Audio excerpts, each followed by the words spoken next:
From LinkedIn News, I'm Leah Smart, host of Everyday Better, an award-winning podcast dedicated to personal development. Join me every week for captivating stories and research to find more fulfillment in your work and personal life. Listen to Everyday Better on the LinkedIn Podcast Network, Apple Podcasts, or wherever you get your podcasts. Did you know that small and medium businesses make up 98% of the global economy, but most B2B marketers still treat them as a one-size-fits-all? LinkedIn's Meet the SMB report reveals why that's a missed opportunity and how you can reach these fast-moving decision makers effectively. Learn more at linkedin.com/meet-the-SMB. Hello, my friend, and welcome to another exciting episode of Negotiate Anything. Thanks for joining us today. With over 10 million downloads and listeners from more than 180 different countries, it's dedicated listeners just like you who have made Negotiate Anything the #1 negotiation podcast in the world. I'm your host, Kwame Christian. I'm a business lawyer, mediator, author, and the proud CEO of the American Negotiation Institute. Now, before we get into today's insightful conversation, I have a golden opportunity for those of you who recognize the power of negotiation in your professional lives. Have you ever found yourself wishing that you could navigate those high-stakes conversations with more confidence? Or perhaps you're looking to empower your team with the art of persuasion and conflict resolution. At the American Negotiation Institute, we've crafted specialized keynotes and workshops tailored for those very needs. We've transformed the negotiation skills of professionals worldwide, and we're eager to do the same for you. We believe the best things in life are on the other side of difficult conversations, and our goal is to help you improve your lives and the lives of those around you, one difficult conversation at a time. Don't let another challenging conversation leave you second-guessing.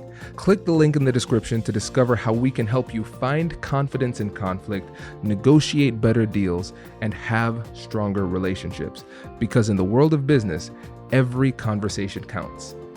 And now, without further ado, let's jump into the interview. Daniel, thanks for joining us today. Great, Kwame. Thanks for having me on your podcast. Looking forward to having a great conversation. How's it going, my man? Man, things are good. I'm excited for this. And there's so many people in our audience that are in the real estate world and then people in general in the business world. And I know you have a lot of great things to say, not just about like the skill set, but also the mindset too. But before we get into all of that, how about you get us started by telling us a little bit about yourself and what you do? Yeah, fantastic. So I've been an entrepreneur for the last 22 years, went through so many different types of roller coaster, and it's something I love to call myself because I think I've earned it. I'm a very successful entrepreneur, mindset-wise, money-wise, creativity-wise, I'm very sound. I'm a business coach. I'm a member of Forbes Coaches Council, and I'm a 2-time author, podcaster, business and success and property coach and mentor. And yeah, I'm a keynote speaker. And as well as I'm very passionate about helping entrepreneurs deep into the creativity that they have within themselves to use that as a tool to winning in business. I love this. And I love the focus on creativity too, because that's a key to winning in business, but also a key to winning in negotiations as well. Absolutely. Yeah. Like you can't take creativity from negotiation.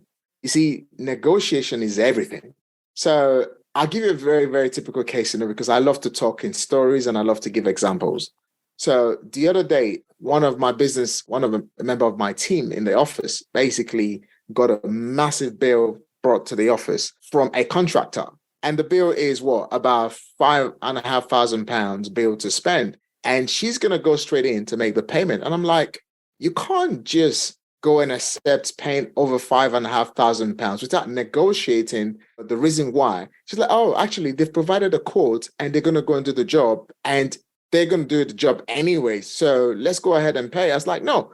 Now, instantly, I get into this conversation now with this contractor and I ended up reducing the bill of about £5,500 all the way to £4,200, saving over £1,300 from this particular quotation that's been provided by a contractor. And then she said to me, how come, Dr. Daniel, you was able to knock over £1,300 off this particular quotation that's been provided by this contractor? And I said, negotiation comes with creativity, comes with experience. It means that you should always reposition any situation or any quote or any sort of contract that you're about to have. And people don't even understand the fact that not every single time someone brings a bill in front of you that you just have to pay for that bill. It means that it could be overpriced. It means that you can come out from the other side and you create a win-win for your business because your business is paying less. And again, the contractor is still going to do the contract anyway, regardless of the fact that £1,300 is being knocked off the bill. So negotiation is everything because you have to learn to negotiate your way to becoming the best version of yourself. Getting our kids to do stuff for us at home, sometimes you have to negotiate with them. So I'll give another example. My son is 15 years old. There are certain times I want him to do some certain stuff for me, and he doesn't want to do it. Number one, I've got to sell to him the reason why he needs to do it and negotiate with him the reason why he needs to do it, and there's a reward at the end of the day. So negotiation is something that is embedded in us, but sometimes people just don't know how to use this great gift, this great skill to actually grow and scale and thrive a business. Oh my goodness. We're starting off hot. I like this.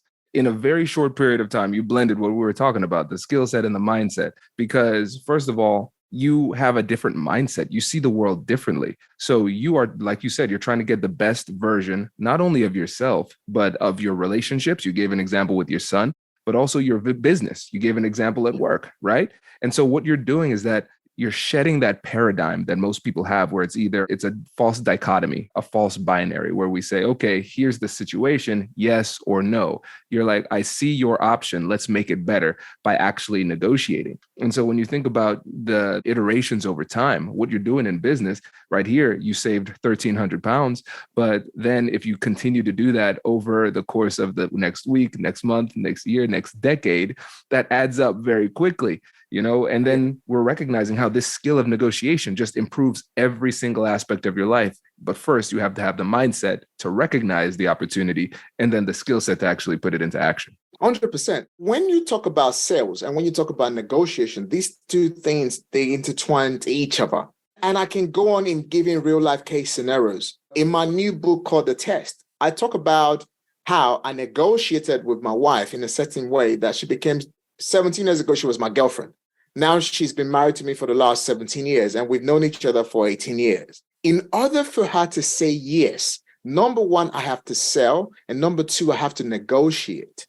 You see, every time you're trying to chat to a nice looking lady, for those who are not married, and for those of us who became married, the fact that at some point you negotiated with that nice looking female that became your wife, you have to sell. You have to negotiate and you have to create a balance. And the same thing goes in the business world. Not every single time a contract is thrown in front of you that you just have to take it for what it is. But sometimes you have to look at it with a bird's eye view, looking all the way from the top to the bottom and actually see how can I create even more a win-win. You see, negotiation is a win-win. It's creating a level ground for two people to grow and to thrive. The topic about negotiation, but people don't understand sometimes that you don't have to be excessively over-intentional about negotiation. Sometimes you just got to be able to flow with negotiating because negotiating is the way we talk, is the way we carry ourselves. It's even sometimes about your persona, how you position your product, your services, so that others become attracted by it. Okay, and to create that sort of win-win. Negotiation is a way of life. It should be where how businesses set up their own business tradition. I love this. And again, you're talking about it from the business side, but also the personal side too, because I've been married for 13 years and I know, actually, I'm glad I said this. Anniversary next week. I didn't forget, but I know there was a lot of mutual negotiation happening, right? Because when Whitney in undergrad, I thought she was attractive, thought she was really cool. But she made it very clear she had high standards. I was doing well in school, but I had to do better if I wanted to have a shot. So the thing that you said about negotiation, I really loved because you said you create a level ground for two people to grow and thrive together. And I think that's something that's really important for us to recognize because sometimes people might say, okay, yes, I understand. I can negotiate. I should negotiate. But then they go in with a very selfish mentality, focusing only on their own needs. And they wonder why they're meeting resistance. And it's because because they're not considering the other side in the process. So for you, when you're having these negotiations, whether it's at work, whether it's at home, business deal and real estate negotiation, how do you make it clear to the other side that you see this as a win and you want to help them to succeed as well through the process? Very interesting conversation. Again, I'm going to explain this with a case study. So a little bit about this case study. It was in 2015, I lost over £150,000 in my business. And when I lost over £150,000 in my business, I became a delivery driver with Amazon and Yodel. And after doing that for about 3 to 6 months, I then chose to okay, I wasn't getting enough money there. I wasn't happy there. Obviously, I just lost £150,000. I'm sure so he's trying to use it to overcome my anxiety and my depression. And I became an Uber driver. So from being an Uber driver, again, I wasn't earning a lot. I had to drive a minimum of about 100 to 150 hours a week as a taxi driver. But today I have now built a business in 7 figures. I currently have a small property portfolio of just around £7 million. Now, how does someone like myself go from an Uber driver building a £7 million property portfolio currently in England? Negotiation played a massive, massive part. And I'll give a case studies about this. So as I mentioned, I lost 150. I became a delivery driver at Amazon and Yodel, and then became an Uber driver. Now, when I was going to buy my first property, after acquiring my first property, my first investment property, that was way back in 2019, I needed £153,000 to do the refurbishment. The value of the asset was £430,000. When the property is refurbished with £153,000, it would then become worth around about $700,000 to $800,000. Guess what? I did not have the money. I found myself a builder, okay? And he gave me a quote for £153,000. And I said, okay, Mr. Builder, I haven't got £153,000. So I haven't got £153,000 to pay you through the refurbishment cycle, which was going to be about 6 months of refurbishment work. Now, first of all, the initial quotation was £153,000. And I said, I can pay you half of that money throughout the entire life cycle of that particular project. Now, the balance of about 70 something thousand pounds, there is the difference. I haven't got it. How about if I pay you an extra £8,000? So making the total cost of work would be £161,000. So you get me a quotation for £153,000. However, can you build this house for me?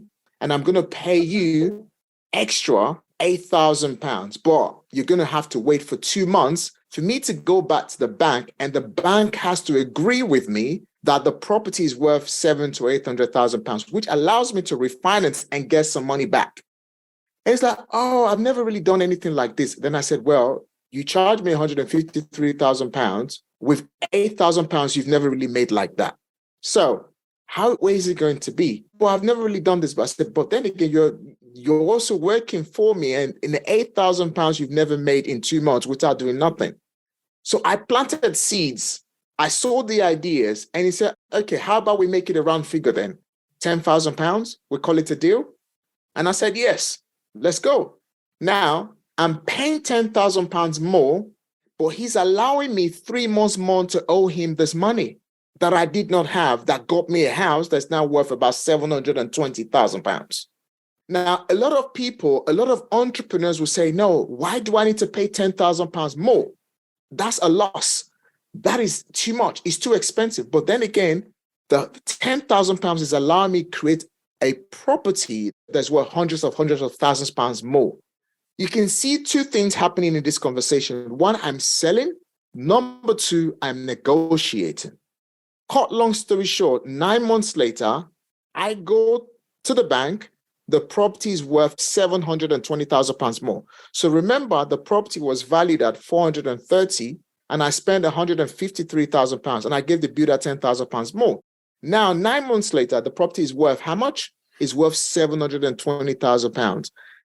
If you do the math, getting a new mortgage at £720,000, okay, at 70 to 80% loan to value, gives me almost about £300,000 difference. So I created £320,000 more that I did not have by simply negotiating. Now, most entrepreneurs usually would stop right there. Oh, I haven't got the money. I'm not going to do it because I haven't got the money. So we as entrepreneurs have to learn to take creativity and negotiation and sales together in order for us to grow and scale our business. So that's an example of how you negotiate, using nothing that is in existence to creating something that becomes.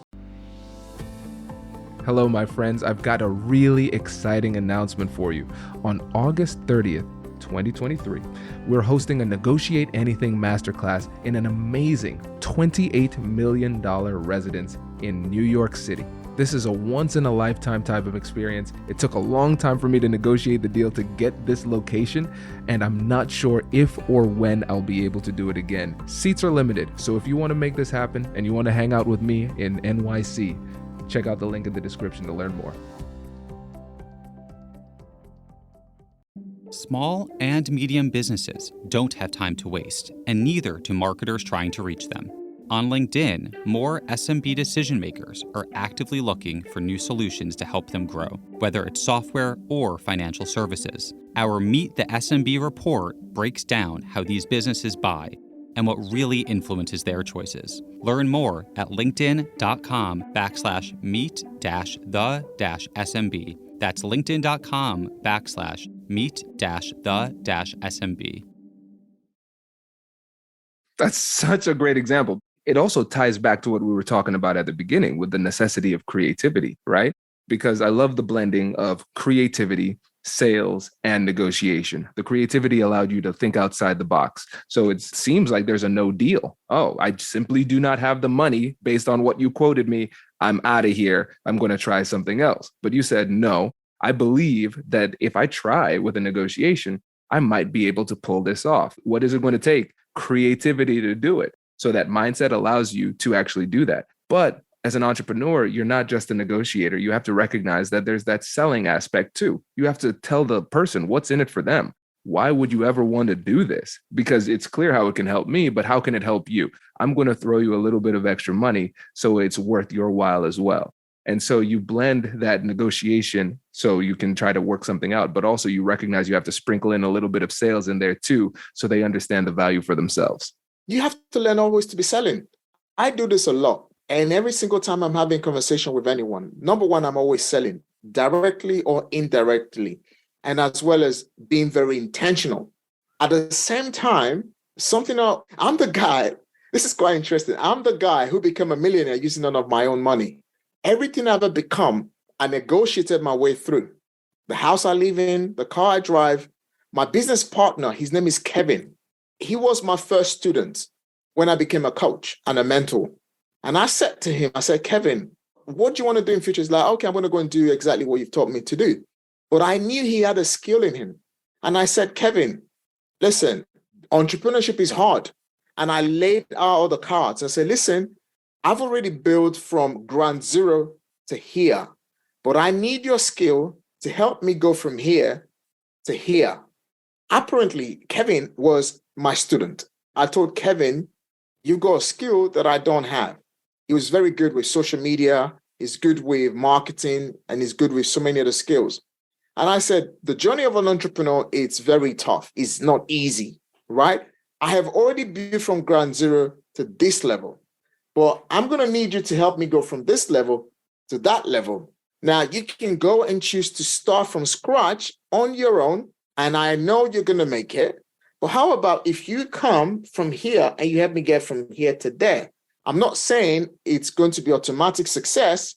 However, I know with the skill that you have, we're going to come here a bit quicker. Cut long story short, we built a brand within the last 3 years. During lockdown and up till now, our brand went from known at all to being known. And it was with the help of this individual. And guess what the negotiation was in there? Okay, give me a sweat equity. You don't have to financially be involved in this. I'm going to keep mentoring you, but I need your sweat equity to say yes, to be committed, and let's go and build this together. And today, he owns a share in a business that we grew from zero that is now worth millions of pounds people just need to understand not every single time you have to have something financially, cash wise, to grow a business, to start a business, because you can actually look at things like sweat equity, idea, visions, and people who can actually create maps. And you can bring in these experts who actually help you scale a business. So the act of negotiation is something that entrepreneurs have to be embedded. It has to be something that you have to live with. You have to the part. You have to talk the part, because you can actually negotiate yourself to massive wealth creation. It all depends on what you have on your mind. Absolutely. And I love the fact that you're really hammering home the point that we don't need to focus just on the money. We have to expand our perspective and think about it in terms of value. Because if I think about it in terms of value, now I have several other options because we have a limited amount of cash, but we have less limits on the value we can provide. So like you said, your partner, he provided sweat equity. That wasn't dollars and cents, right? But that is value. In a collaborative negotiation, we can recognize we can trade on value. It doesn't always need to be dollars and cents. And for you, obviously done a really great job of building relationships. You have this business partner, you've been with your wife for a long time. Now, you're talking about the need to negotiate everything, like the podcast, negotiate anything, right? So how do you do that in a way that doesn't feel transactional to the other side? The way we want to see things as entrepreneurs, as business people, as even professionals in our careers, it's just like people say, okay, money doesn't buy you happiness, but yet everybody wake up in the morning, go to work for money. Whether you want to be honest or dishonest about it, life is very transactional. At every given point in time, you're trying to get something from someone and you're trying to take something from someone. In relationship, you're trying to ask your child to do something, or your child is trying to take something from you. So whether we like it or not, whether monetary or otherwise, life is somehow very transactional. To be on your podcast, there must be a value that you've seen in me. All right. And if we can come to this podcast episode and have a chit chat, the audience are going to learn something from this conversation. So life is very transactional. So I think people have this mindset where we're actually trying to be politically correct at every given point in time and discredit everything that makes the life component of life. We become quite negative about things being transactional, whether we like it or not. At every given point in time, I'm trying to take something from you and I'm trying to give something to you. So as long as we understand that is in a good way, not in a bad way, then it's all good. And it goes around being intentional about your life, about your existence, and ultimately being flexible. So for me, on a daily basis, I'm very transactional, all right? I'm very intentional and I negotiate everything. And there's nothing wrong in that. And it's very important for entrepreneurs to understand there is nothing wrong in being transactional. Yeah, no, this is good. This is really good because essentially what you're saying is with the right mindset, you can win, but you can also help people win through the process. And listeners, I want you to remember, Daniel said, it's give and take. You're going to give something and then you're going to take something. It has to be reciprocal. And so it becomes really manipulative when you're just focused on taking. When you're just focused on the relationship, on getting, that's when it becomes really manipulative. That's when it becomes really problematic. And in fact, that's not even transactional because in a transaction, we understand that there's some consideration given on the other side. If it's transactional, the other person's getting something, right? So in order to negotiate effectively, you have to really genuinely care about what the other person wants and why they want it. And you have to genuinely care about what you can do to help them to get that thing. And I think for people who might say it's not transactional, I think it's more of a semantic type of argument. How are we defining transactional? Because I think there's only one relationship that we have in our lives where we could stop getting any value or benefit from the person, but we'll still stay in the relationship. And that's probably the relationship that we have with our kid. I am biologically contracted to make sure that you are good, regardless of how much you're giving me or how little you're giving me. But think about any other relationship. Imagine we say, all right, the relationship's not transactional. Great. So let's remove that transactional element and you get nothing, but the other person just keeps on taking. that's when you realize that it is transactional. We might call it transactional from the business context, or we might call it mutually beneficial, but we have to understand that there is a give and take, and negotiation is the skill that we can use to do that more effectively in our relationships. You basically hit the nail on the head. Like, you basically spot on.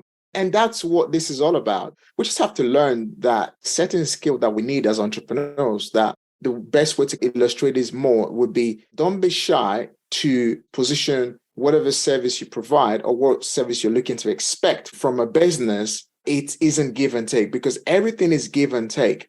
The reason why you see a lot of businesses struggle a lot of the time is because they don't understand this massive gift: give and take. You have to give and you have to take. In order for you to give something to someone, you have to first add value. All right.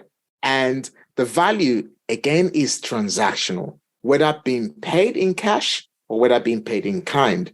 And if you're able to put this into business, I mean, look, if you go back in history, I'm originally born and bred in Nigeria. There's something called trade by barter in Nigeria. Trade by barter means that you like what I have and I'm willing to give it to you. And I'm going to find something that you have, all right, and I like, and we're going to exchange what you have for what you want from me. And that was the way, especially way back. And this was exactly what happened. But a lot of people have seemed to forget history backwards, what used to happen before currency. Currency is just a piece of paper. Unless it's put to use, then it's useless.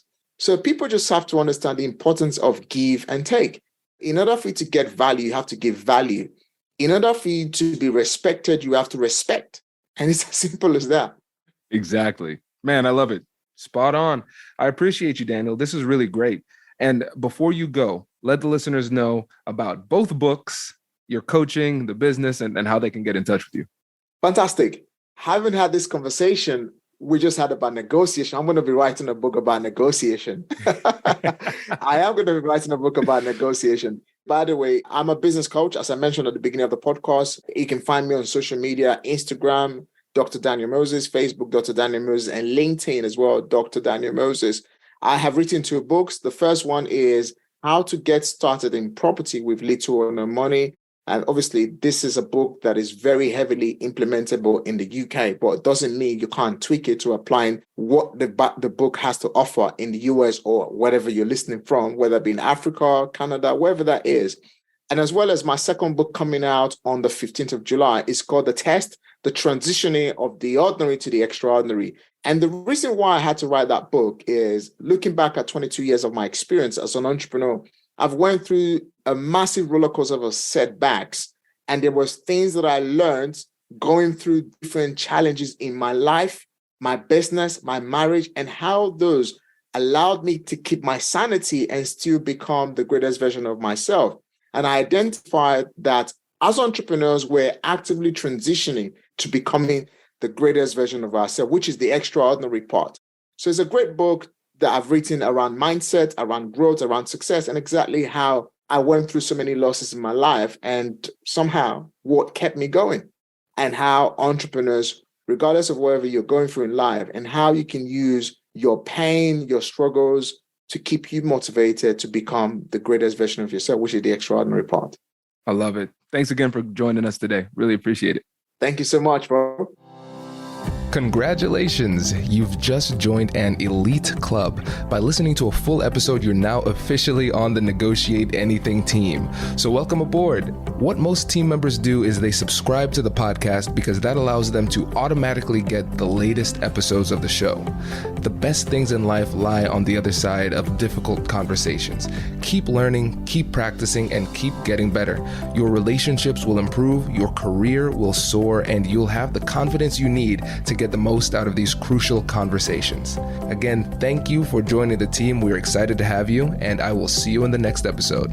I'll catch you later.